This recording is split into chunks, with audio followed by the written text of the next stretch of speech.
Aujourd'hui, je vais vous parler du marché locatif, qui est en souffrance. Les signaux d'alerte s'accumulent sur un marché immobilier déjà en crise depuis 2 ans. La disparition progressive des investisseurs inquiète, alors que les chiffres confirment une tendance inquiétante.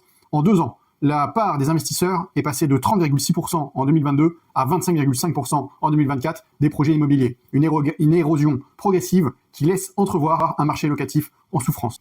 Le marché immobilier, il est sous pression. Les raisons de ce désengagement sont multiples. La fin du dispositif Pinel, qui permettait aux investisseurs de bénéficier d'une réduction d'impôts, a mis un coup d'arrêt à de nombreux projets d'achat.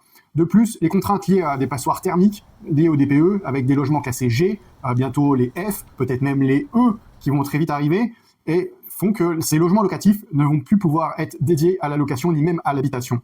Une situation qui force de nombreux bailleurs à choisir entre travaux coûteux ou vente des biens. Sur certaines communes, certaines villes, on voit beaucoup plus d'immeubles à vendre par défaut de pouvoir les rénover, parce que ça coûte parfois même plus cher de les rénover que la valeur du bien.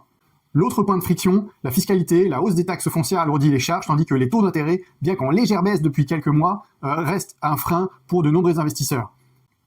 Du côté de la santé des agences immobilières, entre 2023 et 2024, une hausse de 36,3% du nombre de faillites des agences immobilières. C'est 5% des agences immobilières en France qui ont déposé le bilan, mis la clé sous la porte.